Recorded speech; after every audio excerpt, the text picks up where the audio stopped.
our series of lunch and learn sessions. I think Roisin's going to record this. So just to remind you all that we do record these sessions on a Friday. So if you have colleagues who either are away or have forgotten about it, please let them know that they can find our recording on the YouTube site, the Skills Academy YouTube channel. So as you know, this is a series of like work-related, union-related topics that we run the last Friday of every month. We're running it on the second last Friday this month because next Friday is Good Friday. We'll all probably be on a public holiday. So I'm delighted to see that there are people here to, learn more about the conference and conference arrangements. That's our topic for today. It's a guide to conference, all you need to know about standing orders and elections. And it's really, I think it's my first conference with Forsa as a staff member, so it's a big learning curve for me as well. So I'm delighted that we have Ryan McKinney here. Ryan is our National Secretary and he's Head of Strategic Change. And he's going to take you through just really the process and the standing orders and conference arrangements and things like that. And as always, if you have questions, please put them into us in the chat. We will take the questions towards the end, at the end of the presentation. And we hope, even with our late start, we hope to have you all out in time for 2 o'clock to get you back into the office or wherever you are. So without much further ado, I'm going to ask Ryan to talk to you now about standing orders and conferences. Thanks, Ryan. And thank you very much for that, Fiona, and welcome everyone. I'm just going to begin the presentation here. My colleague Linda Kelly had been intending to deliver this particular session. Linda is the National Secretary with responsibility for standing orders, but she was unable to be here, and as it happens, I'm the National Secretary who has responsibility for leading the conference organising team. And as Linda knows, I have some previous history with standing orders for another union. I'm involved in this union over a number of years. So I'm hoping to demystify some of the conference arrangements and some of the language and terminology that we use around standing orders. And I can tell you that I can remember the first time I went to a trade union conference and this jargon started to appear, and it was very much a learning experience and took more than one conference, I can tell you, to get the hang of it. So what we're going to cover here, as you can see from the slide, is who are the Standing Orders Committee, what do the Standing Orders Committee do, and what is it you need to know for conference, and also around the elections for conference. How do they work? How many positions are there? How does the voting and how does the count operate? And we will try to answer all your questions today, and if we don't, we will follow up. And if you have specific questions about maybe motions that your branch have submitted this year, for instance, then I'll supply the email address for the Standing Orders Committee so they can deal with them, because obviously I wouldn't be dealing with them. That's what their role is for, as I hope to explain. So our Standing Orders Committee are elected in the year of our divisional conferences under Rule 24 of our rulebook. Luckily enough, Rule 24 appears on page 24 of our rulebook. So if you have one on you, or if you have one in your desk or somewhere, that's where you will find it, and that will explain the elections for standing orders. Each division elects 2 members. So last year in May and April for the Education Division, they held their divisional conferences and would have elected Standing Orders Committee members to the biennial conference. And their role is to prepare the conference agenda, make recommendations to the conference on how best to get through the business of conference, and just, in terms of the scale of what it is they're trying to organise. I think this year we might have had around 290 motions submitted by branches, which is great. It's healthy to see that. But then they have to be scheduled within a relatively tight time, which conference will begin on a Wednesday evening, but the motions aren't debated until the Thursday morning they begin, and they have to be completed by the Friday afternoon at 4:30. And so that's relatively tight when you consider we have guest speakers, we have presentations and videos, and you do get a break. But those breaks will be hopefully taken up by your attendance at fringe meetings to hear what else the union is doing. So it's quite a lot of motions, potential for a huge amount of debate, and the Standing Orders Committee therefore have a really critical role in outlining how that will be managed and responding, as I come into, responding to changes that might have to be made to the agenda as well. So you can see on this slide, we have the list of the current Standing Orders Committee, and you can see there are two from each division, and the chairperson, who has a very important role and who you'll see quite a lot of at conference, is Rose Conroy, and the secretary there, as you can see, is Helen Lundy. And it's important to say that the people on this list, they're not delegates to conference. They can't vote at the conference, so they really are independent.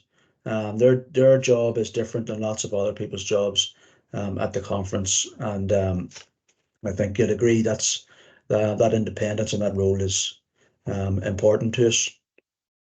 So as I say, on the Wednesday evening, we'll be opening conference. It's yet to be decided, but registration kicks off on the Wednesday afternoon, and we usually open conference around 6 or 6:30 that evening. And there are then a number of issues that in the timetable that the chairperson of the conference will take us through, and that's really when someone who's new to this could start to get bamboozled about the terminology, because we will start to talk about the appointment of scrutineers and the appointment of tellers, the adoption of general standing orders, and then the adoption of what we call standing orders reports, standing order committee reports. So at this point in time, I would ask you to think about, do you know what the difference between a scrutineer and a teller is, for instance? Because part of the conference will allow for people to seek a nomination as a teller right there on the evening, and therefore to try and keep up with what's going on, it's important to understand what the differences are.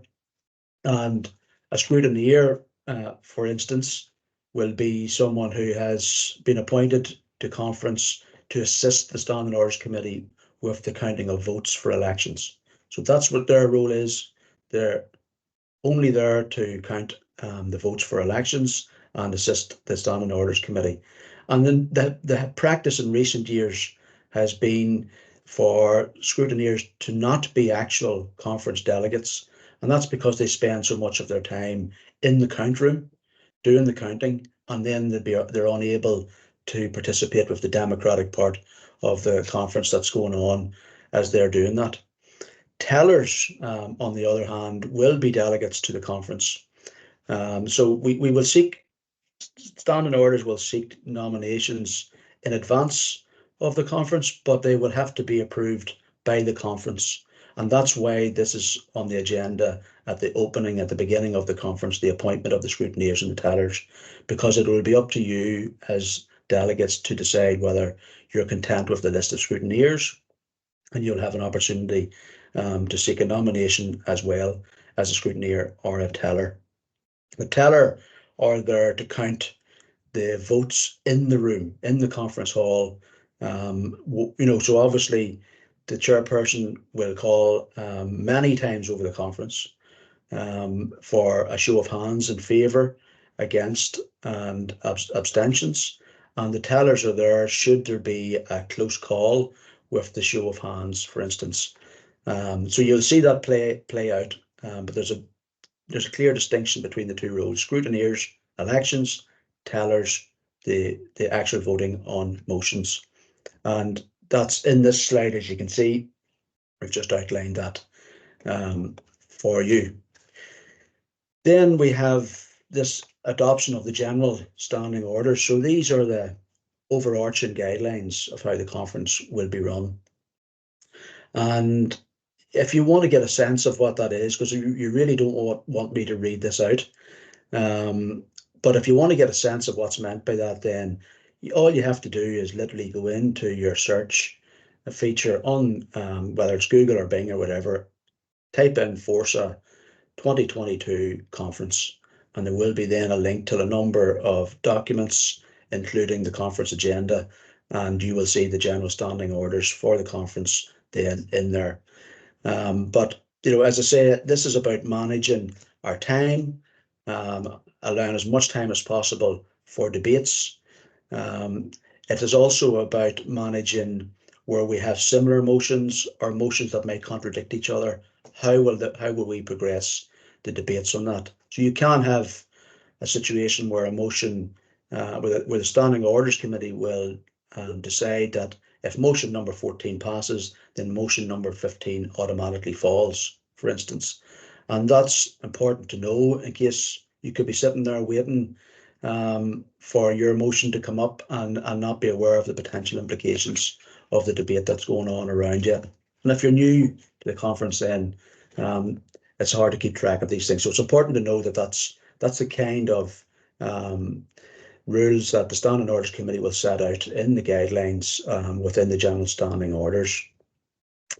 So this next slide is, I suppose, these are the key areas where the Standing Orders Committee will set guidelines. Okay, and the key elements are, for instance, around the speaking etiquette. So anybody who's been to a trade union conference before will know that you tend to have speakers getting up to the rostrum or the podium, and there can be, and usually are, a number of lights. It's very small, sometimes not that visible to the rest of the attendees, but very visible to the person speaking.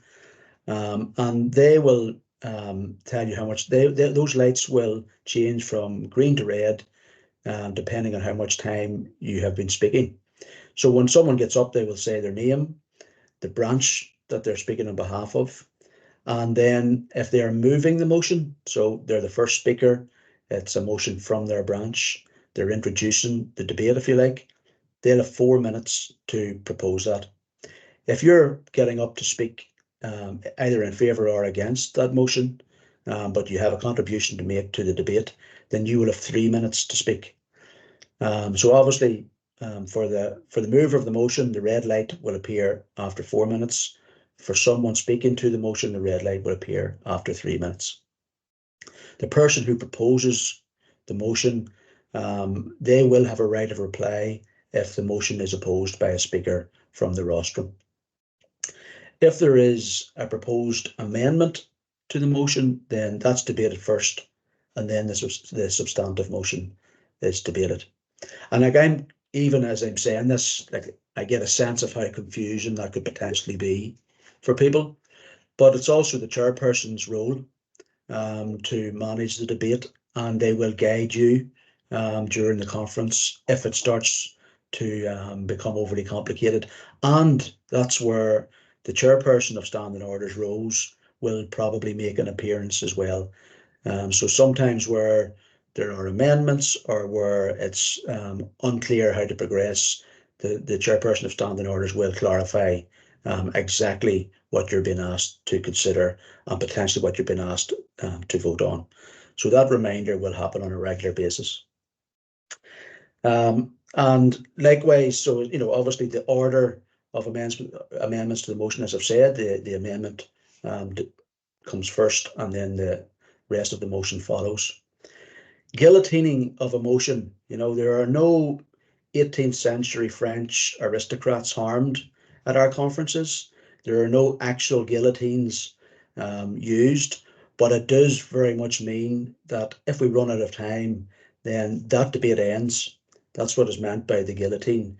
We're out of time. There's been maybe 20 minutes, 30 minutes, 40 minutes allocated to a debate on a series of motions. When that time period is over, we don't discuss the rest of the motions in that section of the agenda. We have to move to the next section of the agenda.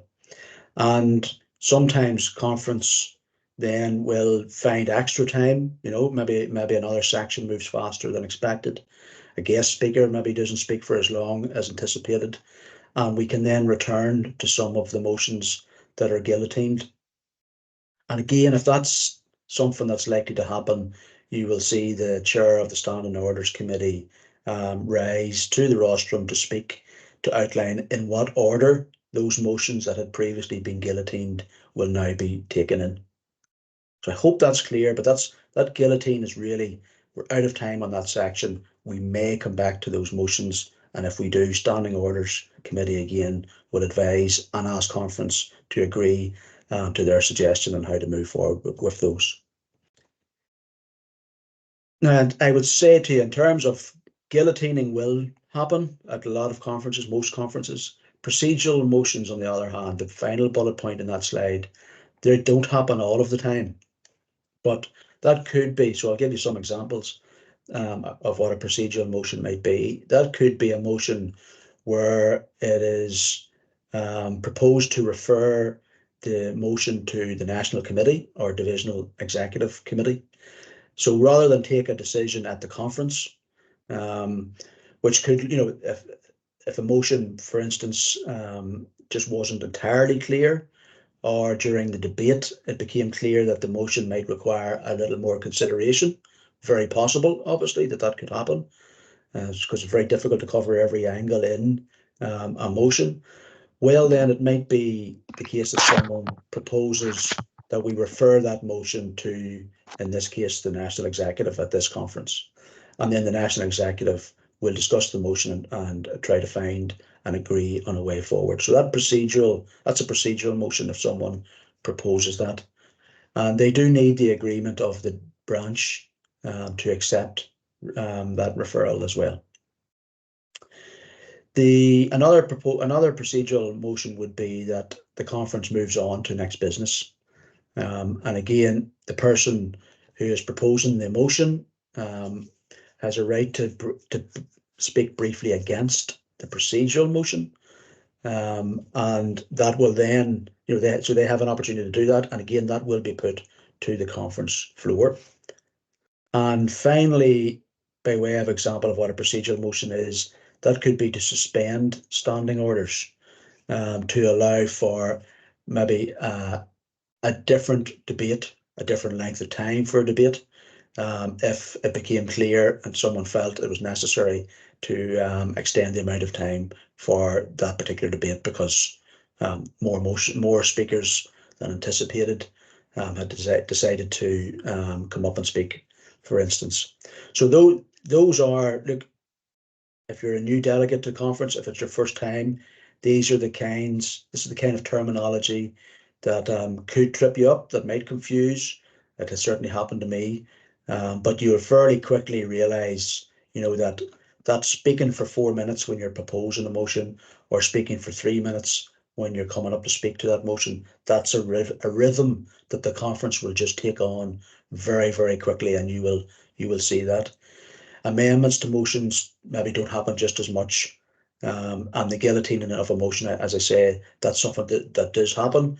And the key there to look out for is that motion could well then, if it was guillotined, will be hopefully returned to at a later time in the conference.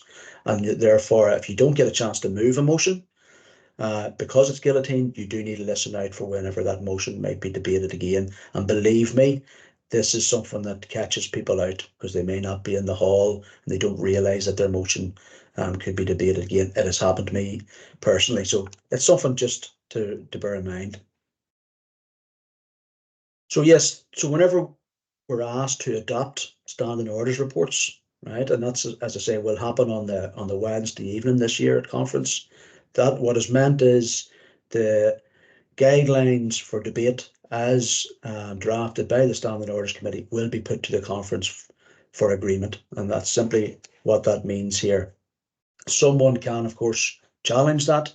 It doesn't happen very often, but if someone says, no, I'm not happy that we debate the motions in this order, or that this is sufficient time to debate a particular section of motions, whatever their objection might be, they will be able to get up and challenge that, and there will be a debate, and there will then be a vote on whether to proceed with the standing orders report as drafted or with an amendment suggested by someone who's challenging it. So that's something that I'd say branches who have submitted motions, I'm sure, have views about where their motion in the preliminary agenda that's now out there. They'll be looking at where their motions are. They may have views as to whether that's appropriate or not, and they may wish to challenge it. And if that is the case, what you should be doing now is writing to the Standing Orders Committee by email at soc@forsa.ie.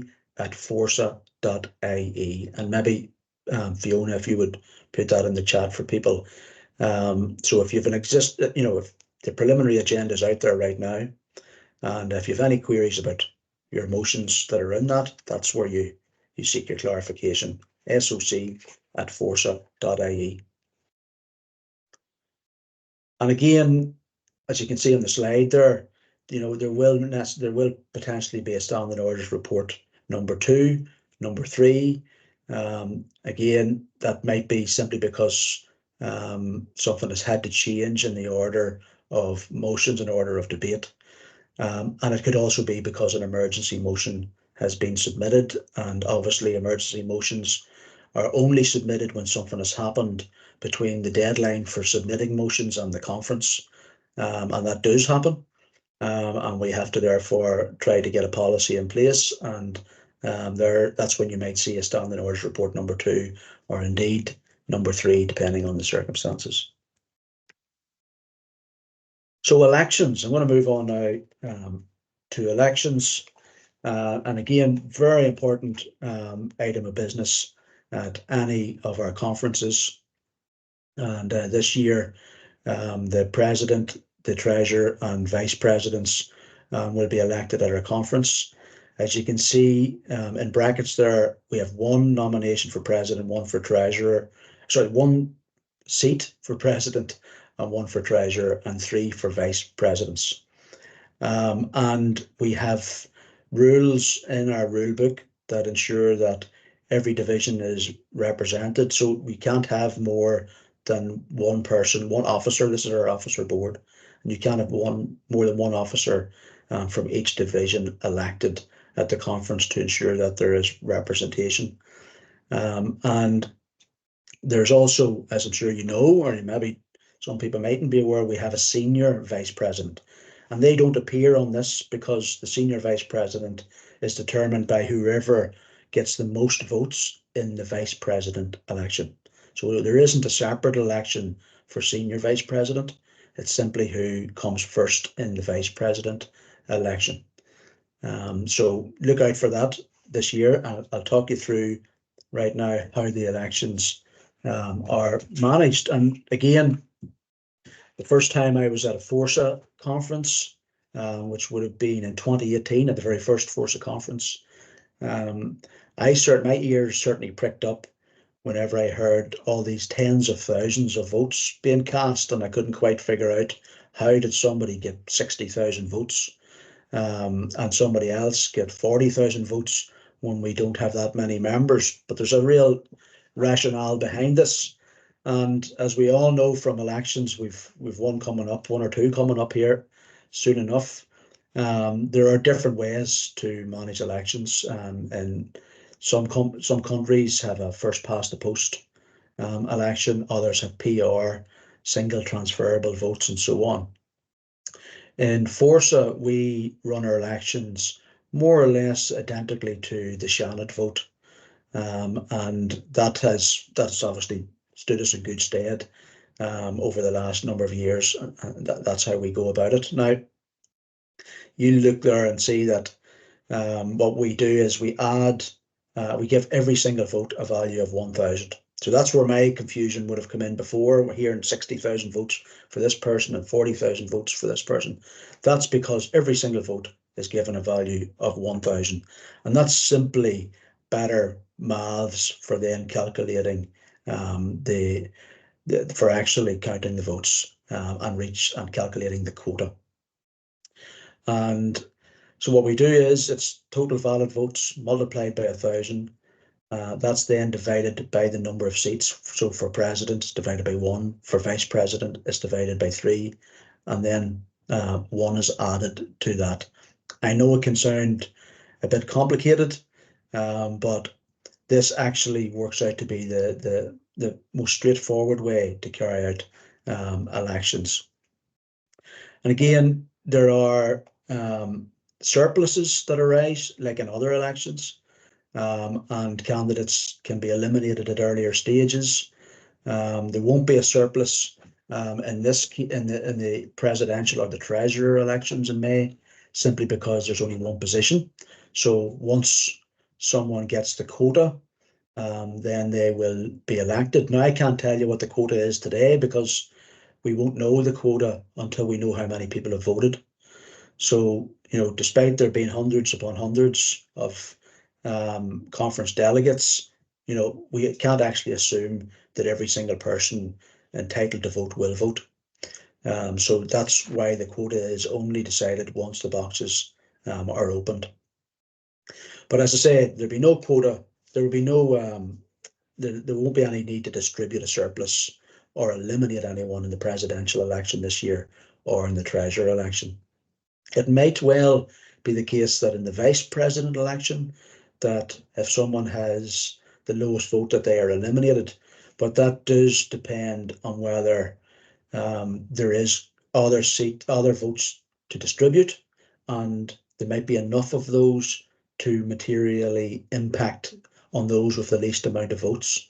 So it really does depend how many people have voted, how many of those votes are left to distribute after someone is going to be eliminated. And if it's unclear, then that person won't be eliminated and the votes will be added on to ensure that the final tally is correct. It's not really that important, I think, for people to think about today, but there's an added complication that whenever you're redistributing surplus votes, they don't carry a value of 1,000. But again, maybe not that's simply for the enthusiast, not necessarily to go into much detail on this today. But that is essentially, we have an election system which is based on the Seanad. It's a case of when all boxes are open, then we can calculate the quota, and all votes are then given a value of 1,000, and the count then commences. And colleagues, that is the end of our presentation today. And I hope you have found that useful. And as I say, you might have some questions in the chat, and we will try to answer them now. And look, the most important thing here is conference is a great event to attend, to see and meet lots of other people who are in Forsa, to see what's going on in divisions outside of your own, and to get involved in the debate and the discussion. And do not let any jargon or terminology that you're not familiar with to dissuade you from being there and taking part. You will see very quickly that there is a rhythm to conference around the debates, and the chairperson and standing orders are there to ensure that everyone knows exactly what's happening and is able to take part and to participate. So please do that, because it's really the lifeblood of our union. It's where we decide on our policies and set our agenda for the incoming 2 years, as well as elect the officer board who will be responsible then for implementing that. So I'm looking forward to seeing you all there. And so yeah, Fiona, I'll stop sharing now, and if we want to deal with any questions. Great. Thanks, Ryan. That was really informative. It was a really good session to explain, as you say, a lot of the jargon. Just while people are having to think about some questions, I just wanted to remind them that, we had a previous lunch and learn around motion development, which I know the time is gone for that, but if they want to look at it for next year, that's up on the YouTube channel. But also we did a session on public speaking on the lunch and learn last year. That's also recorded. So if people are planning to get up and speak, maybe they'd have a little look at that video, because it's on the YouTube channel. We also, just to remind people, that there are a couple of places left on the public speaking conference, which is coming up on the 11th of April. So if they can get it quickly, they'll get a couple of spots on that with Montague Communications. But just to say, if anyone has any questions about any of that, the expert is here live with us now, so he can answer those questions. And for anyone who missed the start because of our technical issue, this is being recorded, so we will issue the link to everybody for the recording later on, either today or on Monday morning. So just keep an eye out for that if you did miss the start of it. But please pop your questions in if you have any, or hopefully you're not all bamboozled with everything that's happened or everything that's been discussed. Also, just to say, oh, I have something in the chat. No, oh, it's the link. Just to also say, and I haven't quite squared this with Ryan. So, but we had an idea from Skills Academy to try and meet some new delegates who may have become disconnected from their branch when they arrive, or who might want a little kind of like ramble around kind of the conference area. Maybe, you know, we get them a go on the podium before conference starts, if we get access to the room at all without being in anyone's way. But we're planning to maybe take a couple of newbies around just to make them feel a bit more at home or a bit familiar with the surroundings of conference, because it's in a location in Killarney, so it may be a little bit daunting for people. So depending on who turns up, we might just have a little ramble around and show them where the different kind of rooms are, and you know how it's all set up. I don't see any questions, Ryan. So you've obviously just on been that very point, clear. maybe Yeah. just on that point, Fiona, I do think like we wouldn't be doing things right if we didn't have new delegates at every conference. And I know last time around we did, and people spoke for the first time and very warmly received and given a lot of support there. But yes, it's a big venue. You know, that's the reason why we have conference in the INEC, is because it's about the only place in the country that can hold us all. So this year we're going to have a map of the conference venue. Great. Okay, because obviously there's the main hall, but there are also places to get your tea and your coffee. There's a hall for exhibitors. We'll have a full list of exhibitors, 15, 16, 17 stands will be there. Each of the lunch breaks on the Thursday and the Friday, there will be fringe meetings on a number of topics, are organised by a number of groups. I'd be involved in the Justice for Columbia fringe meeting, for instance, but I know there's a number of other ones, and Fiona, I think you have one. So for people to navigate their way around the venue, and we'll be using the Brehon Hotel next door for fringe meetings, we've decided to provide a map, and that will be in conference packs whenever you arrive as well. Right. There's also obviously the registration process, and for anyone who experiences any difficulties with the registration, we have a help desk as well. So like, we fully anticipate that people will have questions. That's normal, and we're well geared up to deal with those as they arise. Great, that's brilliant. That's good to know, because it can be quite confusing for people to find where they're going, or you know, if they've become disconnected from their branch when they arrive or whatever. So that's great that they have the map and all of that. Okay, so I do have a question. It's, if a motion has been deemed proper for a divisional conference, what does that mean in practical terms? So that simply means that that motion currently, so if you're talking about the preliminary agenda that's now been issued, and your motion has been deemed for the divisional conference, that goes to the division in the meantime to discuss. They may indeed be able to act on that before next year's divisional conferences, but it means it won't be debated at this year's national conference, because it only impacts on one division. Okay, great. I hope that answers that question. I don't see, I have a thumbs up, so that's great. I think your presentation was so concise and so you know, very much explained, you know, took the mystery out of the conference, particularly the terms. So I think that's probably why there's not that many questions. But if people have specific questions around the agenda and like that, as I said, I had popped the email soc@forsa into the chat. Okay, I have another question. So, if a motion is not constructed correctly and is subsequently amended, is it reconsidered by the SOC to add to conference agenda? I think that's kind of two questions in one, nearly. Yeah. So I think, look, that's probably something you should contact the Standing Orders Committee to clarify. But if they have decided right now that it's not constructed, so it won't be debated unless you do something about that. And there is the opportunity, obviously, to go back to Standing Orders and say, no, look, we think it is proper. Or why did you do that? What do we need to change? And how can we get it back on the agenda? So we'll go and have that discussion with them right now. But as you can imagine, like, our motions are designed to set our policy, and it's important that they're clear. and not ambiguous and not difficult for those of us who have to then implement those policies. So it's not necessarily a criticism, it's just not enabling the ability to implement the policy. Yeah, exactly. Because I know when we were kind of doing the motion development kind of session, we were trying to be clear to say to people, when we were implementing it, we have to be clear what people want us to do and how they want us to do it. So I think you've explained that. I have another question. So when and how do we vote on the elections? Okay, now I'm not sure this is not a dumb question. So the person thinks it's a dumb question, but it's not if you don't know the answer. But I remember last year's divisional conference, various votes were taking place, but I never cast any of them. Is it possible that votes are cast on my behalf by our branch? So first of all, Standing Orders Committee will, before conference, tell people when it's likely that the votes will be cast.